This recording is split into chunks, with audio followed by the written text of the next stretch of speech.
Hello everybody, welcome back to the channel. Welcome to Spoiler Talk episode 3 for Commander Legends. It is a cold, miserable day in London, so let's warm you up with the hottest takes going.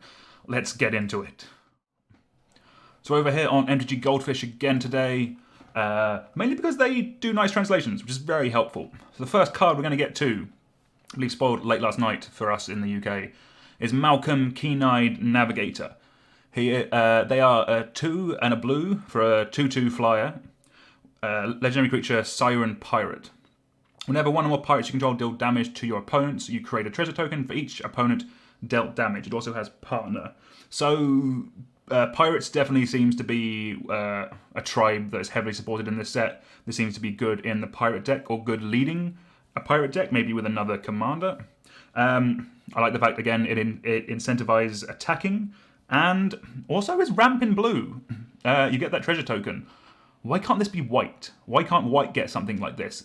A tribal commander that rewards you for attacking with ramp. Why can't white have that? But either way, good to see it in blue. You're going to play it. We'll also go in the blue-white flyers deck, which is looking like it's going to be a thing. But yeah, decent card in the draft format. Maybe people can make it work in regular commander. Let's move on to... we have Merchant Raiders. 3 and a blue for a creature human pirate is a 2/4. Whenever Merchant Raiders or another pirate enter the battlefield under your control, tap up to one target creature. That creature doesn't untap during its controller's next untap step for as long. Doesn't untap during its controller's untap step for as long as you control Merchant Raiders. So again, more pirate tribal going on. This seems pretty good in limited. Just tap down the biggest threat. Yeah, good and limited. Probably, maybe good in a pirate tribal commander deck, but what was that? Phone's still going off. Should put it on silent. We are not as professional as maybe we should be. We're getting there, guys. We're getting there. But yeah, Merchant Raiders seems fine. Let's crack on with some more spice. So we have Kite Sail Skirmisher, 3 and a blue for a 3/1 creature human pirate. It has flying.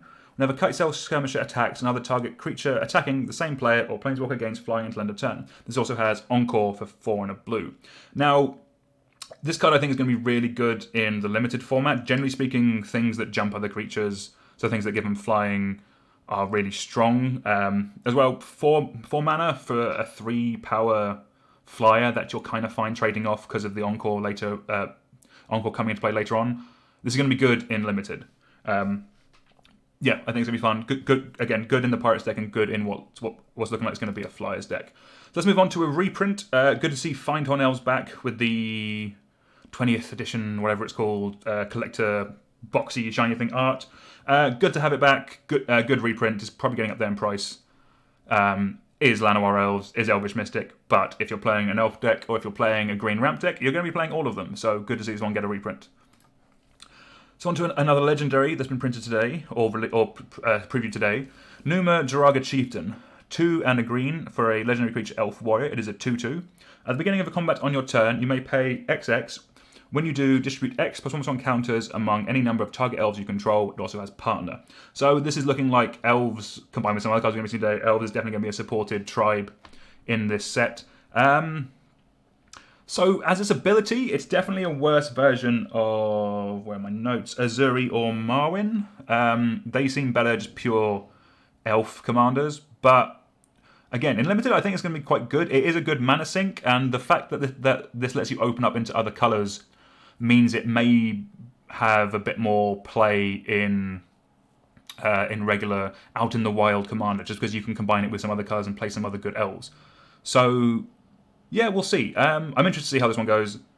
The uncommon ones, some will be good, some less good, because obviously they're not as good as the rares generally or the mythics. But yeah, I think this one could be fun. I will probably give it a go in one of my many elf decks. Maybe this will make my Sultai elf deck actually have an elf as its commander. We shall see. Right, cracking on. The next card we have is another reprint. I'm not going to focus too long on the reprints, but Farhaven Elf. Yeah, people will play this card. It's a good card. Again, supporting elves in the set and supporting a ramp package. Probably ramp is going to be green-red with elves being in green. Seems good. Play this card. It'll do a good job. Another reprint, Immaculate Registrate. Again, making us think that elves is going to be a very heavily supported tribe in this set. Again, play it in the elf deck. Good reprint. Get it out there. And one that really hammers home elves as a theme in this set is Imperius Perfect. Been printed a couple of times. This one is a good lord, but also makes the elf tokens as well. So this is playing it in something else we're going to see a bit later on. It's looking like the other the Selesnya color combination is tokens. So this goes in that deck as it pumps up all your elf creatures and also makes them as well. So yeah, good in the Selesnya deck in limited, good in an elf deck. Play it if you are doing that. So this is a bit of a weird one. Gore Moldrak Amphiologist. 1 green and a blue for a legendary creature human scout. It is a 3/2, and it has you and parents you control have protection from salamanders. At the beginning of your end step, each player who controls the fewest creatures creates a 4/3 blue salamander warrior creature token. So this is a weird one. I will refer to my notes for this little bit. So if you're playing this as the commander, you kind of want to give this protection, because if you're giving all your opponents salamanders, when this card is out, you will have protection. But as soon as this dies, you're going to get hit with a load of 4/3s. So oddly, I could see this working in kind of a spellsy deck where you don't run that many creatures, so you always have less creatures than your opponent. It comes down on 3. If you haven't played any creatures, you're going to get a 4/3, and that seems pretty good. I think it's going to be really good in limited. Actually, I think this could be a cool one to build around, especially if you focus on the blue kind of spell stuff, playing stuff on other people's turns. I think we saw some flash stuff a couple of days ago. Yeah, seems cool. I do like it in the multiplayer, and this is very much a multiplayer card. It seems fun in multiplayer. It's almost a group huggy type thing. You have a thing, this kind of thing. No one attack me with your things. I am the Salamander Lord.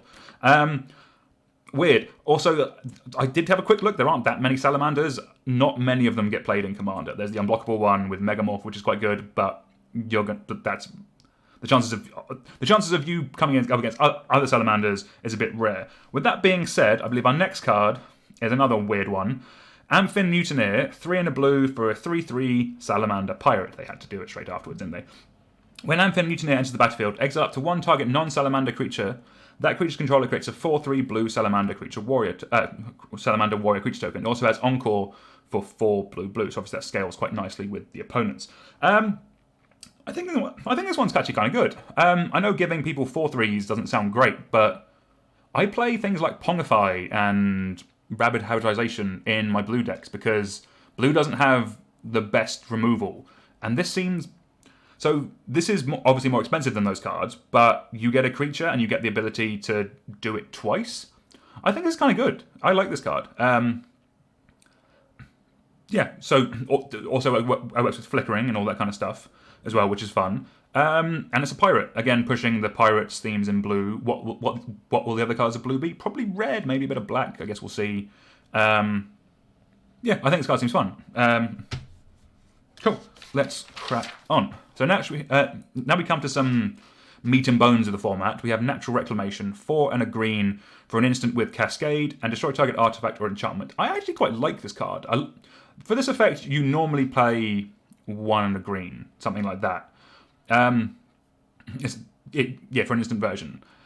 They often will do something like this just to keep the format good. Definitely, if you're in green, I think you 100% play one of these if you're doing a limited. Outside of that, out in the wild Commander, I think I'd consider playing this. If I'm in a ramp deck, if I can hit 5 mana, it is expensive, but the fact that you get to play something off the top of your library for free, like a 4 drop down, I think this is good. It's 5 mana, destroy target artifact, enchantment, draw a card. Green doesn't really do that. That's card advantage in green. I think this is good. I would definitely consider playing this just in a normal Commander deck. So now we get on to some more spicy legendaries. We have Zara, Renegade Recruiter, 3 blue-red for a legendary creature human pirate. It is a 4/3 and it has flying. Whenever Zara, Renegade Recruiter attacks, look at defending player's hand. You may put a creature card from it onto the battlefield under your control, tapped and attacking that player or a planeswalker that player controls. Return that creature to its owner's hand at the beginning of the next end step. So, people play big things in Commander. People play a lot of big, dumb creatures. This will come out slightly before then. The flying is the evasion, so it will hopefully get through for the attack. So the ability to see people's hands can't be underestimated. You get to see all their secrets. If you want to tell people their secrets, that's entirely your prerogative. It is Commander, you can do what you want with it. You're going to get value out of this. I think this is good.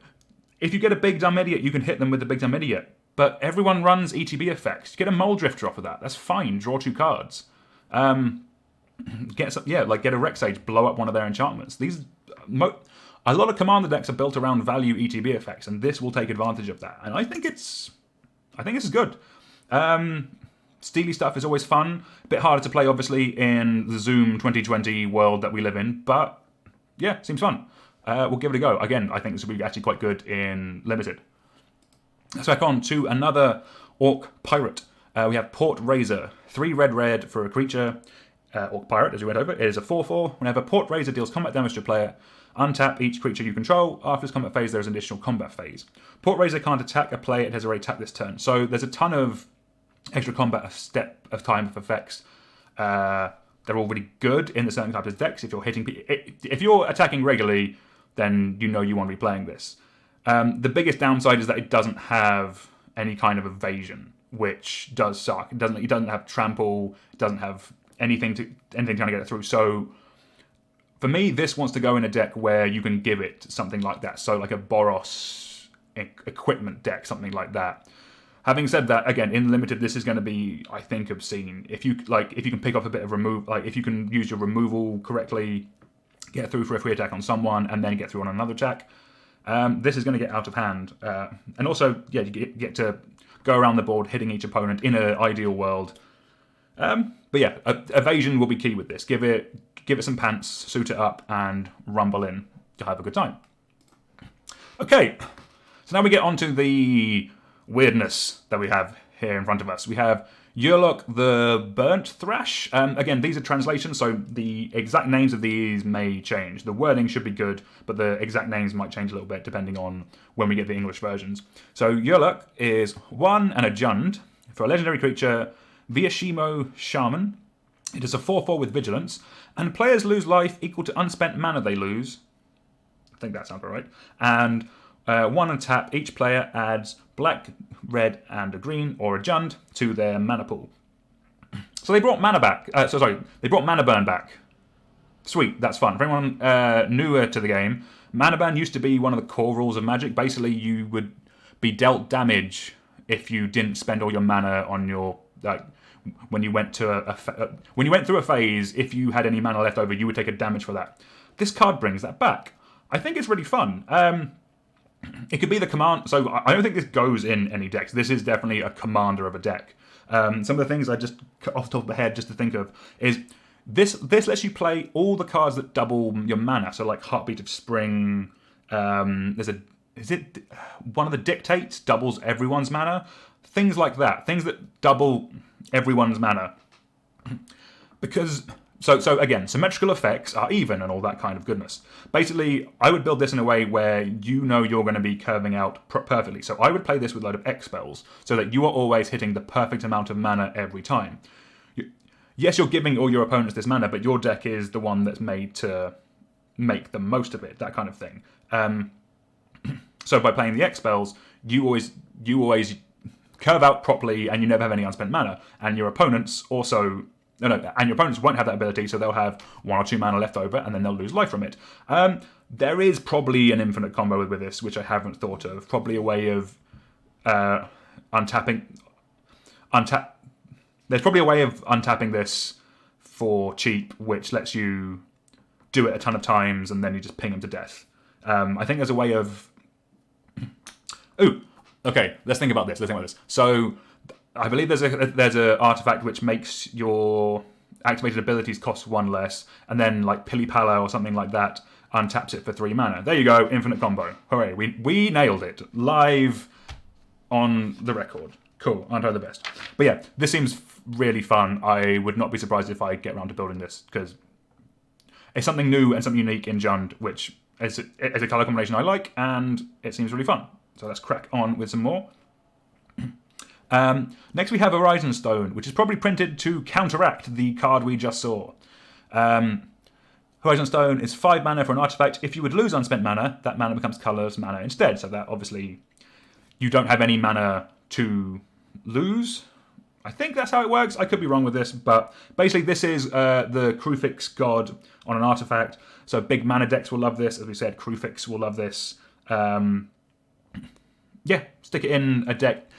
you will know if you want this. So there's like the big Hydra deck. Basically, if you like the idea of having a battery, if you're already running original Omnath in a deck, if you're already running Karametra as your commander or in a deck, then you want to run this. This does, because it's an artifact, let it open to other colors. There's some of the Nehebs which you might want to store mana in. There was that big red dragon from one of the most recent sets, which I think does something similar to the previous card, and when it dies, lets you ping people.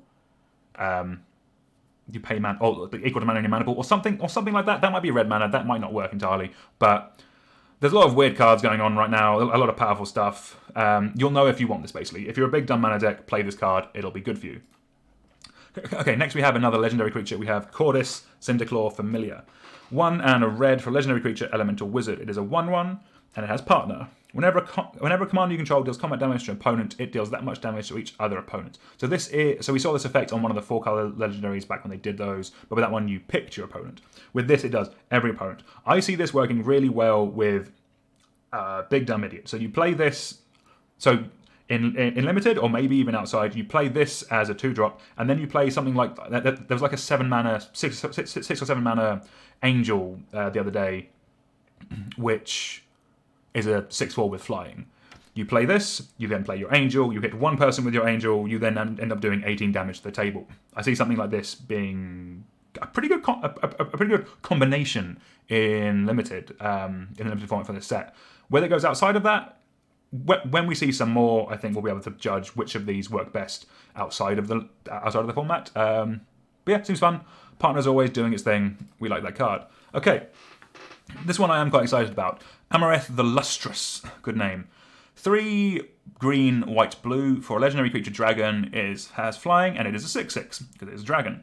Whenever another permanent enters the battlefield under your control, look at the top card of your library. If it shares a card type with that permanent, you may reveal that card and put it into your hand. So for me, this kind of feels, in a weird way, like Tasigur. Nothing to do with the abilities, I would just say, but just as a kind of coverall commander. Basically, this opens up strategies. I think this works oddly in a landfall deck. It can make a landfall deck in Bant work. It goes in creature deck. Like, this could be the creature commander for any number of strategies. If you want the Bant Merfolk deck I was talking about in the prediction video, this could be it. It is it's card advantage. You play a Merfolk, flip over the top. You're going to be playing a load of creatures. You might be able to draw a card from it. That's really good. Also goes, Bant has a lot of enchantment matter stuff. This could be a decent enchantment commander. We've seen some of them already, but if you're playing a Auras deck, suit this big dumb dragon up. That would be really cool. The flexibility about this card is what I like the most. I think that this will be a heavily built around commander, but all the decks will be very wide and diverse, which is something I really like. That's what I meant when I said it reminds me of Tasigur, because Tasigur can be commander of different kind of strategies. So Tasigur is the commander of my current Sultai Elves list. It's not an elf, but it works because it's in the colours that you want. And this opens up Bant to just general card advantage, which I think is cool. And yeah, I think I will build this in some form. I don't know what yet. Whatever takes my fancy. But yeah, I think it's cool. Let's crack on. It's another card spoiled. Court of Cunning, 1 blue for an enchantment. When Court of Cunning enters the battlefield, you become the Monarch. So again, love the Monarch. Good to see it on this card. At the beginning of your upkeep, any number of target players each mill 2 cards. If you're the Monarch, each of those players mill 10 cards instead. So this is one where you will struggle. If you just play this card on an empty board, you will not be the you will not be the Monarch the next time it comes around to you. This is something you definitely want to play in a control build where this basically acts as a separate win condition. Like, you don't actually. So it mills people for a load of cards. That part's obvious. It goes great in a mill deck because it gives you card advantage as well and lets you mill your opponents. But just in a general kind of control build, this will do a lot of work. It basically turns like 10. If you run any of the propaganda effects or things that tax people to attack you, if they can't get through and become the Monarch, they're just going to be churning through their libraries. It's not going to take too long before this is an alternate win condition. I think this card is really cool. I love Monarch on anything. I will play it on anything. Some people might not like Monarch. That's cool. You do you. But for me, I love Monarch, and I think this is a great card that will do a load of stuff. This will see a lot of play, I reckon. I think I may be even putting it in a deck myself. Maybe we'll do a deck take on that. We're making mill, baby. Okay, let's get some water before we crack on to Meteoric Mace. I'm very dry. I don't normally talk this much. This is all new to me. Okay, Meteoric Mace. 4 red for an artifact equipment. Equipped creature has +4/+0 and has trample, has equip 4, and it has cascade. So this is very expensive. This is either going to be good or decent in the cascade deck because it will trigger the cascade, or I can see this as the very top end in an aggressive deck. So again, I'm expecting white-red to be an equipment matter sub-theme because of what we've seen so far. This seems fine in that. You get to play another, like, the ideal situation is you play this on as your 6th drop, then you get another semi-decent aggressive threat off the top. The 4 mana to equip is so much, so this is going to be one for... This is a payoff if you don't get many good ones in Limited. I don't see it being played in much else, if I'm honest with you. There will be some decks which care about the power of a creature, so in those decks this could do some work. But outside of that, I think it's a bit narrow, and I'm not super excited about it. But I will die to this. Every card I say I don't think is good, someone will kill me with. So at least have that if you disagree with any of me. So take that. Okay, moving on to some more of the spicy stuff. We have Kamals Will, a little spoiler to the next card we have. This is 3 and a green for an instant. Choose one. If you control a commander, as you cast a spell, you may choose both. Until end of turn, any number of target lands you control become 1/1 elemental creatures with vigilance, indestructible, and haste. They're still lands. Choose target creature you don't control. Each creature you control deals damage equal to its power to that creature. So, I think this card is great. So, what's nice about this is that it is a removal spell and a win condition in one card. It's highly flexible. If you have your commander out, I think this is really, really good. If you don't, I think you just play this. I think this goes in a lot of green decks. If you're in any kind of tokeny go-wide deck, this is a slam dunk. I think this is great. The fact that your lands still... So the biggest issue with turning your lands into creatures is someone blows them up. This they have indestructible, so apart from the very niche exile effects that are out there, this I think is great. Like, basically, this will be a win condition. This could be the... Like, I was half expecting us to see a literal overrun print in this set. This has replaced that, along with the next card. This is our broken. This is our busted card of the day.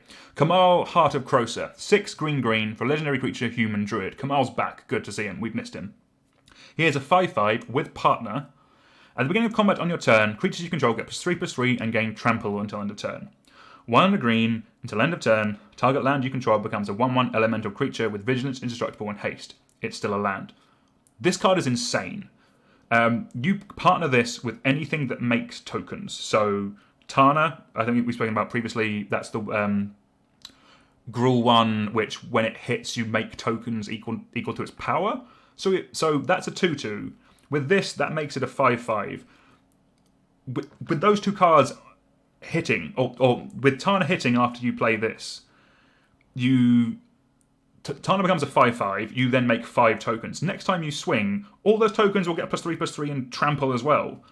This is insane. This is the reason, I think, why we're not seeing any 2-color new partners in this set, because they're really, really pushing the mono-colored commanders.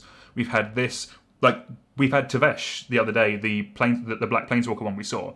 That makes 2 0/1 thralls. With this, it makes 2 3/4 thralls a turn. So not only can you sack them for value, you can also rumble with them. This card is great. If this is where they're going with partner, I'm a little bit worried that basically everything is just going to be these super dumb mythic partners. I think for a couple of months after the set comes out, everyone's going to be playing with the new cards, and then things will temper down. Yeah, this card's really good. This is one I would want to open. I think there's going to be some dumb stuff you can do with this. So it will be a great commander itself, or it will just go in any... Again, this will go in any token deck. Getting an overrun every turn cannot be underestimated. I think overrun's 5 mana anyway. This is 8, but he's also an 8/8 with trample. vanilla city here with just nothing but upside. This card is dumb. If you open it, you should be winning. Cool. Okay, so the last card we're going to be looking at today, from the new ones anyway, is Prava of the Steel Legion. 2 and a white for a legendary cat soldier. It is a 1/4, and as long as it's your turn, creature tokens you control get +1/+4. It has the activate ability 3 and a white to create a 1/1 white soldier creature token. It also has partner. So this is definitely leaning into the fact that token matters is going to be in white. Probably with the Selesnya color combination as went over this with the elves. Make a token with the elves. They all attack. It's all pretty good. I'm interested. I might try this in my cube. I have a Boris token sub-theme in my unpowered cube. Also, quick segue. When I say unpowered and powered, I have a powered cube, but believe me, the power is proxy. There's no kind of like, look at all my... There's none of that. It's all proxy. Don't worry. But yeah, this card's cool. Yeah. Is this a better Intangible Virtue? Intangible Virtue, if anyone doesn't know, gives all your token. Says 1 and a white for an enchantment. Gives all your creatures +1/+1 and vigilance. If you're playing that, you're playing this as well. Yeah, this is everything that you kind of want. It buffs all your tokens, which you're going to be making in white in this set, and it also is a mana sink. So whenever you have 4 mana spare, just make a 1/1 that attacks as a 2/5. Yeah, seems good. Seems pretty cool. All right, let's just refresh the page, see if there's anything that's been spoiled while we were talking. Doesn't look like it, but let's jump back over to the main shot, and I'll just show you some of the other cards. So we have some reprints of First Response, Doom Traveler, Captain's Call, and Ancestral Blade. All things that make tokens, really hammering home that white is going to be a token color. Again, sticking it with things like Imperius Prefect, which makes elves. You can see that working in tokens. But yeah, a ton of cool stuff spoiled today. We have Runaway Together, Makeshift Munitions, Valakut Invoker, Infection, Rager, just as some other quick reprints. I still think Radgoz is going to be if not an aristocrat theme, a artifact aristocrat theme, just because a couple of the cards we've spoiled have said sacrifice an artifact or a creature, which is very specific wording for them to pick. But I'm cool they're going with that way. It's something I've want to see. It is something I have wanted to see, and I'm glad they're doing it. So that's everything we have today. Thank you very much, everyone, for watching. That was the video. We'll be back again tomorrow with some more hot takes. Like, share, subscribe, all that good stuff. Thank you very much again, and goodbye.